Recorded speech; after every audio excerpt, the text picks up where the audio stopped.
Welcome to the most incredible marketing show ever.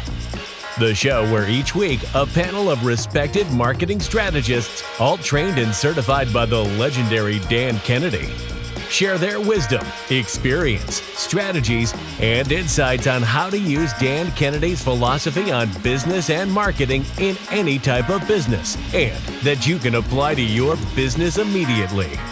Here's your host, Craig Valine.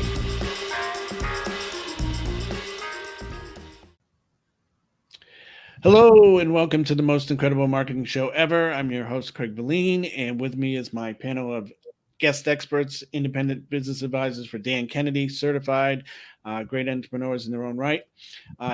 Welcome to this most incredible marketing show. We were talking about this earlier about being very incredible, so we're glad you're here.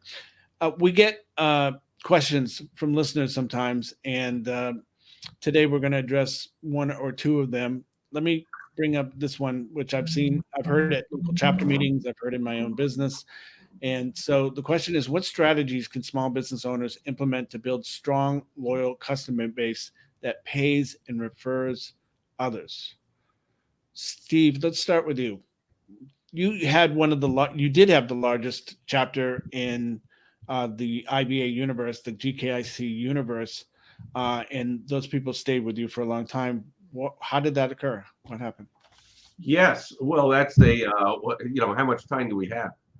I mean, I taught a whole full-day seminar on that. In fact, Bill Glazer himself used to, once in a while when he would see me, he would say that their stick rate, which for the viewers and the listeners, that means how long someone stays with you. He said, our stick rate is only like, 4.2 months or whatever it was. And they had a 2-month trial. And he's like, after a couple of paying months, everyone quits. And he said, I looked it up. Your stick rate is 13.7 months or something. He goes, how do you do it? And the first time he asked me, I was like, the great Bill Glazer himself is asking me how I do it. So I had to think about it. And so my first thing I'm going to say is, I guess it's technically I hope it's not a strategy. I just hope it's something that's natural, is number one, love your people. Number one, just approach it from, I love my customers, my patients, my clients, my members, whoever they are, I love them. And then what would someone who loves his family, I consider them part of my family. What would you do with your family? You have kids, you have a family, what do? You stay in contact with them, you give them gifts at the appropriate times, you say happy birthday when it's their birthday. So things like this. Have you collected information from people? That's a strategy. When they first come in, there's an intake form in a professional's office or in any business they come to. And if you're a go-to-them contractor, you can still have them fill out a form, name, address, how you found us, what's your birthday, what's your favorite restaurant, what's your favorite rock band, what's your favorite movie? Like, just ask them some questions. And then when it's their birthday, send them dinner at their favorite restaurant. Send them a framed album from their favorite rock group. I mean, just think of things you can do that you would do when you love people and watch how it comes back to you many, many, many times over. I know people are viewing this or listening. I know when I've taught this over the years, people push back and go, well, I can't. That's a lot to do, Steve. Yeah, it's a lot to do, but it's a heck of a lot. Isn't it worth it to have a 3 times the stick rate of your competitors to keep your customers? I hope everyone knows the saying, it costs a lot more to acquire a customer than it is to keep them. So how much money did you spend in advertising to acquire somebody? Can you then spend a little bit on a dinner and a special something? And just, I would send people in my chapter copies of books that I read, and I would give them things. I would show up at chapter meetings always with gifts and tokens and this and that and whatever. Like, what would you do with people you love? How would you speak to them? What would you do for them? What would your attitude be for them every day when you wake up? That's where it really starts. That's awesome. That's awesome. I agree. Joe, what do you have to say about this? Well, one of the things I'm going to go back to what Steve was saying, and I remember seeing some videos that he would publish out, is one of the things he'd do at the end is he'd get them all together. And I'm assuming it was probably some kind of juice, not champagne, but whatever. But you had them all, you know, lift a glass and say, I'm going to do this. I'm going to get going. And so they got this whole thing of the idea of having a community. They're all together and they're all trying to learn and they're all trying to, improve their business. And I think that's part of it. It's what Steve did was community building. Basically, yeah, we nowadays do more social media and things like that, but if he's having these monthly workshops that, or we're having monthly online things, we can do something like that where we've got the people together. Um, it's what are we doing here? We're personalizing it. We're coming up with a really unique customer experience, excuse me, that I think is important here. And we want them to feel part of that community, part of everybody else together, and this camaraderie.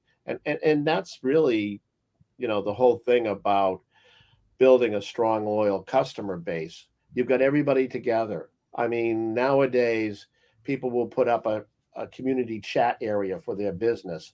And that's where, excuse me, online there, people are chatting with each other. I took that product and, I had this idea and I tried it. Hey, it works, whatever it is. And of course, you as the business owner or people within your business need to be actively involved. You just can't let them go and do their own thing. So you have to let them know that you're part of it and that, you're helping them along. So again, it's all about that personal. You're becoming personal, doing some personal marketing.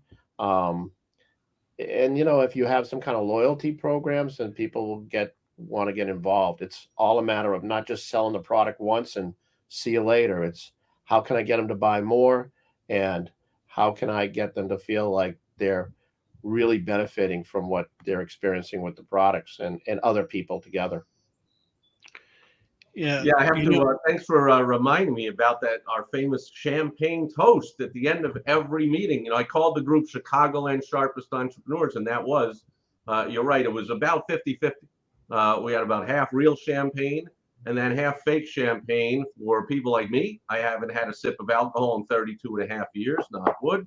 And other people that realize they're driving home, maybe they don't want to have some alcoholic beverage. But we raised the glass and we just celebrated very simply the fact we are Chicagoland's sharpest entrepreneurs. I'll drink to that. And so I locked them into the fact that we're celebrating, as you say, Joe, we are members of this exclusive group. There's thousands, Chicago, it's a big city. There's tens of thousands of business owners, and there was like 150 people in my group. So we are an exclusive group, and we celebrated that every month when we came together.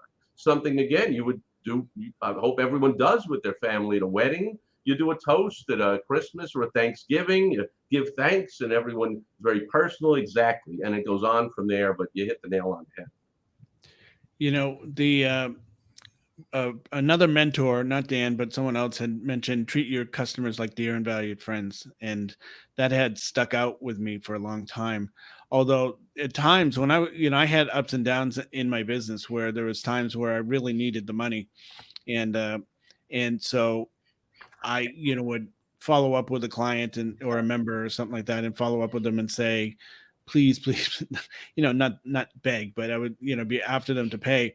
But then I finally got to the point where how would I feel if I were in that position where I really wanted to be here, but I was having a tough time paying. So I worked out things so that they didn't feel embarrassed about paying and they would stay and maybe greet people at the front door at the events, or do the registration, or just walk around and do testimonials or do something like that. And because I treated them like I would like to have been treated when I went through, that built rapport tremendously. The other thing is, people would always say, how did you remember my name? Like if they were a guest a while back and I let them come, I invited them again. It's like, how did you know my name? How did you know my wife's name? How did you know my kids' names? Like, because I intentionally wanted to know those things. And, in the questionnaire, when they come in for the first time, I tried to get as much information about them as possible. And, as Bill used to say, people go to events or join things like that for one or more of three reasons. Number one, they're searching for help. Number two, they want to belong. They want to be around other people like us or them. And number three, they want to show off. So if you understand that and you let people be, you get the people who are looking for help, give them a strategy or something that they can do to help. And by the way, we're talking about our local chapter, but this applies to any business.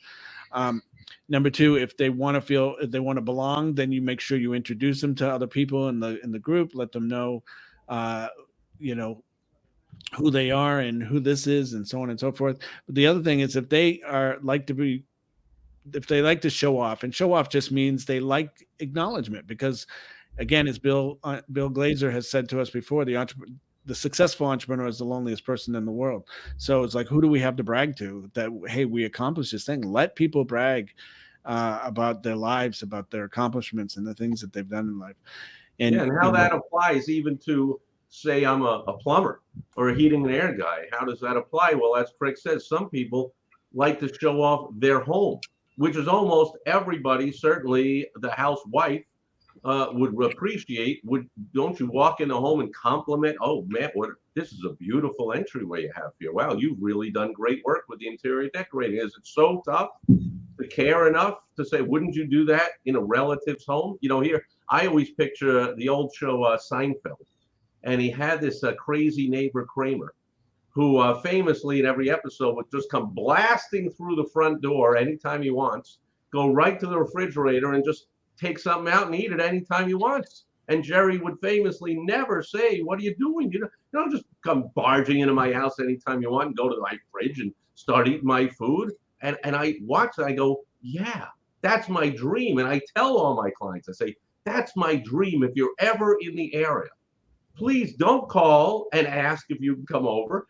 Please, and I'm smiling now, I would love it. Please just come barging through the front door, walk right up to the refrigerator and take anything you want. I would love that.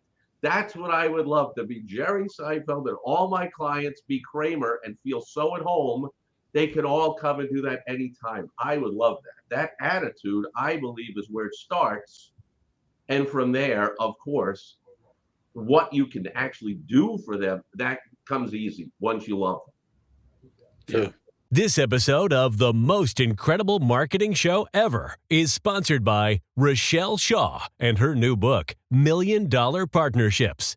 You can grab the $1 Million Partnerships Accelerator Kit at www.milliondollarpartnerships.com.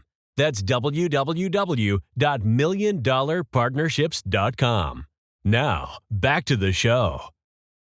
True. I mean, we were just talking briefly before we started this that my central air has just gone. So already I've had two companies come and see me. And the first one came, he went around, looked outside, looked up in the attic, spent the time, took measurements and so forth. And then he sat down at the kitchen table. And, this is really well designed to what you had originally. And I like the way it's set up, and it's a really nice house and blah, blah, blah. And then he went into two options that I could possibly use to replace the system I have. That was good. And then he sent me a quote later. And it made me feel like he understood what he was dealing with here and what the situation was. The second company came in, and I couldn't believe it. Within 15 minutes, they were gone. They came in, looked at the attic, looked outside, looked down the cellar, and he says, we're going to send you a quote by 2:00 this afternoon, which they did. But I'm like, you really didn't even talk to my wife, because I happened to have to step out. He says, you didn't really talk to her and ask her about, when the air conditioning was working, was it providing enough cool air in the house? Was it, different things? And it was amazing. It's just a totally different approach. It was kind of a turnoff. So, but yeah, I mean, again, in this case, he comes in, he looks around the house, compliments it, looks at different things, and then he has a sit down and he goes through some things so that we knew when he sends a quote what we're looking at. So, that's a great story, and that's before you're even a customer. Now, from Craig's question, how will they get you to stay and pay and refer? Pretty simple. They'll continue that kind of treatment of you, which I predict will be some of the things I said. They will send you a monthly newsletter. They will celebrate your anniversary. You've been with them 5 years. They will come every quarter when they come in for the maintenance. They'll remember your wife, and they'll refer back to something they talked about last time. They'll treat you like family. Right. And that way you'll stay with them and you'll refer forever. Right. Right. Well done, company number one. That's right. This is a good telltale sign that they'll stick with you for a long period of time. I mentioned it in a previous episode, but I had a major life experience about 5 years ago where I moved out of the state to Las Vegas followed a woman, and it just went sour, and I was having a very difficult time. And the members that I had from previous, I believe I had them for about 10 years already. They said, obviously Craig's going through something and we need to stick with him. And so when I came back, they were there to help me and to support me and to get me through. And it was a very bad time, very dark time. Things are much better now, given the circumstances. But but the point being was these people felt like my family. And that was through all the treatment that I had gone through, all the relationship. And again, they're not really strategies. It's like kind of being like a good human being. Just treat the people like you would treat the people you love, the people you care about. And, there are some people in this world who don't treat their friends very well. We're not talking to you. We're talking to the people who are good human beings who treat people with kindness and consideration and dare I say love, because these people are just wonderful people. And this day, I have a client who doesn't need my services anymore. He's moved away, but he still calls like every month to check in on me, check in on my wife who's going through something right now, check on my family, check on me. And that's because of the relationship that I built over time. So, the lesson there is if you treat people with respect, with kindness, with asking them about themselves. People love to talk about themselves, by the way, and they love to be asked about themselves. If nothing more, if they don't want to talk about it, they at least ask. They appreciate being asked. How's your family? How's your life going? How's stuff like that. And I'm very fortunate. I'm very fortunate. These people became great friends of mine. I have stopped my mastermind, the one that I had here based on the GKIC model, but those people are some of my best friends in the world. So. Well, and you cultivated that, but I'm saying I'm going to go to what you just said. I don't think you did it as a strategy. You did it because that's who you are. And the people came in looking for help. As you said, that's one of the things ostensibly they come in for, but they're people and you love them and you care about them. And they felt that and they reciprocated that when it was time. And I have a feeling they reciprocated that with each other as they went through tough times. And that's another thing you said people are looking for, somewhere to plug in, somewhere to belong to. And, you talk about strategies. We talked about a whole bunch of strategies here. Send them a monthly newsletter, give them gifts, give them a birthday, say happy birthday, remember the names of their family people, sit down and talk to them, compliment all kinds of strategies. And it reminds me, Craig, of Joe, you mentioned seeing videos. They're still all over YouTube and whatever of my monthly events. But my holiday party was legendary in the Dan Kennedy world. I mean, chapter directors come flying in just to come to it. And then invariably, they would all look at me and go, how are you possibly paying for all this? I had open bar. Talking about, it wasn't just a champagne toast now at the end. It was open bar, wine, beer, champagne. I instructed my beautiful wife, Michelle, honey, get the best thing off the menu, get all of it. So for all the hors d'oeuvres, we had, shrimp cocktails and lobster sliders, and I don't even know what the stuff. It was just the greatest things they had on the whole menu. We wined and dined them and served them and loved them all night long. And they all went away with a holiday gift basket, which I purposely went to the Costco. You have to get in there 2 months before Christmas because they'll all be gone on a weekend. And I had the manager call me when they come in because I just went in and grabbed thousands of dollars worth of gift baskets in all different levels. And then I awarded them in all different levels to my members. So my top personal client members got the big ones, and then the slightly smaller in the mastermind group, and then the regular members got a little smaller one. But even the guests that showed up for that event got a little gift basket. So people ask, well, how do you pay for all that? I'm like, here, you do the math. here's another strategy. You do the math and you charge enough so that you have a little margin to do all this. So right. As soon as somebody paid me a monthly membership at whatever level, I knew X amount of that is going towards the holiday party. And when the holiday party comes, they paid for it. I just didn't pocket every penny they gave me as if it was my profit and I love life myself.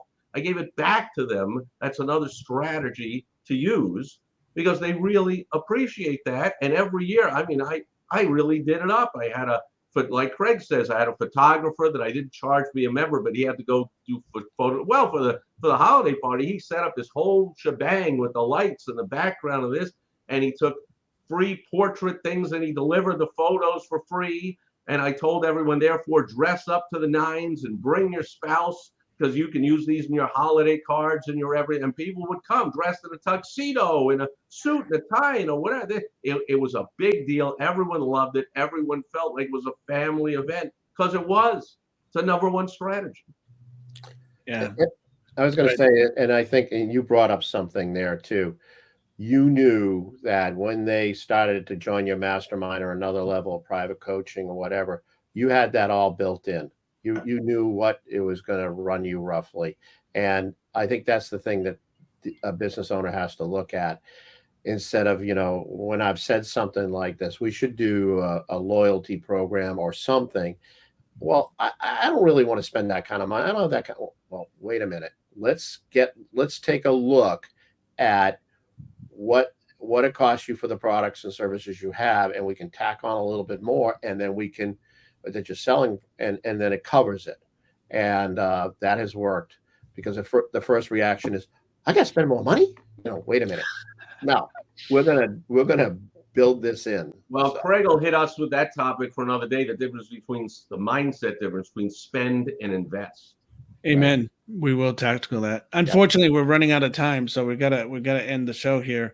But listen, if you've heard anything on here that makes sense, especially from Steve, who had the largest chapter in the GKIC universe, but we are all adept and very knowledgeable on how to keep customers or members or clients or students for life. So please check us out. By the way, we have a free gift for you at mostincredible.marketingshowever.com. Please check it out.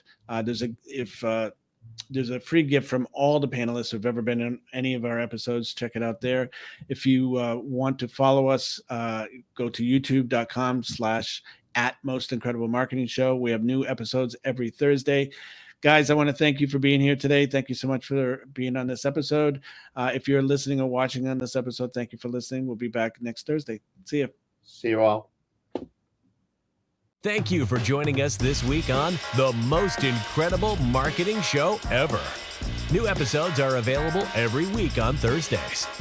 To receive a free gift pack from our expert panelists and get access to show notes from previous episodes, be sure to visit our website, www.mostincrediblemarketingshowever.com. If you're watching this on YouTube, please hit the subscribe button and click the bell up in the right-hand corner to be notified of future episodes so you'll never miss a show. While you're at it, if you found value in this show, we'd appreciate you clicking the like button and leaving a comment on what big aha you got during the show. That's it for today's episode. See you next week.